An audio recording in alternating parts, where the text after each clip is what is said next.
ಮಂಡ್ಯದ ಒಂದು ಕಡೆ ಕೇಂದ್ರ ಸಚಿವ ಎಚ್.ಡಿ. ಕುಮಾರಸ್ವಾಮಿ ಮಂಡ್ಯದಲ್ಲಿ ಹಲವು ವಿಚಾರಗಳ ಬಗ್ಗೆ ಮಾತಾಡಿದ್ದಾರೆ. ಪ್ರಮುಖವಾಗಿ ಮಂಡ್ಯದಲ್ಲಿ ಕಾಂಗ್ರೆಸ್ ನಾಯಕರ ವಿರುದ್ಧ ವಾಗ್ದಾಳಿಯನ್ನು ನಡೆಸಿದ್ದಾರೆ. ಹಾಗಾದ್ರೆ ಕುಮಾರಸ್ವಾಮಿ ಅವರು ಏನು ಹೇಳಿದ್ರು ನೋಡೋಣ ಬನ್ನಿ. ಚುನಾವಣೆ ವಿಷಯಕ್ಕೆ ಸಂಬಂಧಪಟ್ಟಾಗ ಮಾಧ್ಯಮಗಳಲ್ಲಿ ಬಂದಂಥ ವರದಿ ನೋಡಿದ್ದೀನಿ. ಕೆಲವು ಸ್ನೇಹಿತರುಗಳ ಹತ್ರ ಚರ್ಚೆ ಮಾಡಿದ್ದೇನೆ. ಪ್ರತಿದಿನ ದಾವಣಗೆರೆ ಮತ್ತು ಬಾಗಲಕೋಟೆಯ ಚುನಾವಣೆ ವಿಷಯದಲ್ಲಿ ಸ್ನೇಹಿತರುಗಳ ಜೊತೆ ಚರ್ಚೆ ಮಾಡಿದ್ದೇನೆ. ನಾಳೆ ದಿನ ಸಾಯಂಕಾಲ ದಾವಣಗೆರೆಗೆ ಹೋಗ್ತಾ ಇದ್ದೇನೆ. ದಾವಣಗೆರೆಯಲ್ಲಿ 2 ಬಹಿರಂಗ ಸಭೆಗಳನ್ನು ಇಟ್ಕೊಂಡಿದ್ದಾರೆ. ನಾಡಿದ್ದು 5ನೇ ತಾರೀಕು ಬಾಗಲಕೋಟೆಗೆ ಬೆಳಗ್ಗೆ ಹೋಗ್ತಾ ಇದ್ದೇನೆ ದಾವಣಗೆರೆಯಿಂದ.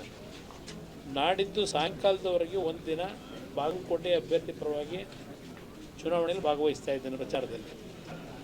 6ನೇ ತಾರೀಕು ಮತ್ತೆ ಪುನಃ ಮಂಡ್ಯಗೆ ದಿಶಾ ಮೀಟಿಂಗ್ನ ಒಂದು ಸಮಯ ನಿಗದಿ ಮಾಡಿದ್ದೇನೆ, ಬರ್ತಾ ಇದ್ದೇನೆ. ಅವರು ಯಾವ ಕುಟುಂಬ? ಸಿದ್ದರಾಮಯ್ಯ ಮೊದಲನೇ ಮಗ ಇದ್ದಾಗ ಮೊದಲನೇ ಮಗನ ಬೆಳೆಸಬೇಕು ಅಂತ ನೋಡಿದ್ರು.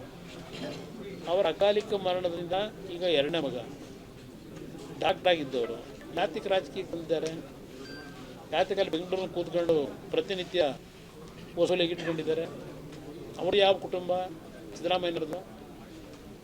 ಇಷ್ಟು ದಿವಸ ದೇವೇಗೌಡರು ಕುಟುಂಬದ ಬಗ್ಗೆ ಚರ್ಚೆ ಮಾಡಿದ್ವಿ. ದೇವೇಗೌಡರು ಕುಟುಂಬದಲ್ಲಿ ಏನೋ ಮಗ, ಮೊಮ್ಮಗ, ಮರಿ ಮೊಮ್ಮಗ ಇದೆಲ್ಲ ದೂರದ್ರಲ್ಲ. ಇವತ್ತು ನಿಮ್ಮ ಡೆಪ್ಟಿ CM ಅವ್ರ ಕುಟುಂಬದಲ್ಲಿ ಎಷ್ಟು ಜನ ಅವರೇ? ಎಷ್ಟು ಜನ MLAಗಳು ಎಲ್ಲ ಮಾಡ್ಕೊಂಡು ತಯಾರು ಮಾಡ್ಕೊಂಡಿದ್ದಾರೆ. ಈಗ KMF ಅಧ್ಯಕ್ಷನೂ ಮಾಡಬೇಕು ಅಂತ ಹೇಳ್ತಾರಲ್ಲ, ಅವ್ರು ಯಾವ ಕುಟುಂಬ? ಎಷ್ಟು ಕುಟುಂಬಗಳು ಇವತ್ತು 2 ಜನ 3 ಜನ ಶಾಸಕರಲ್ಲಿರ್ತಕ್ಕಂಥ ಕುಟುಂಬಗಳಿಲ್ಲ ಪಾರ್ಟಿಗಳಲ್ಲಿ. ಅವರು ಹೇಳ್ತಾರೆ ಮುಂದಿನ ಚುನಾವಣೆವರೆಗೂ ಕಾಯಬೇಕಲ್ಲ. ಈಗೇನೋ ಇದ್ದಾರೆ, ಮುಂದಿನ ಚುನಾವಣೆ ಇದರ ಟೈಮಲ್ಲೇ ತಾನೇ ಗೊತ್ತಾಗೋದಿಲ್ಲ. ಈ 2 ಚುನಾವಣೆ ಬಿಡಿ, BJPನ ಗೆಲ್ಬೋದು, ಅವರಾದರೂ ಗೆಲ್ಬೋದು ಅಂತಕ್ಕಂಥದ್ದು ಏನು ಪತ್ರಿಕಾ ವರದಿ ಇದೆ. ಈ 2 ಚುನಾವಣೆ ಮೇಲೆ ಏನು ನಡೆಯಲ್ಲ.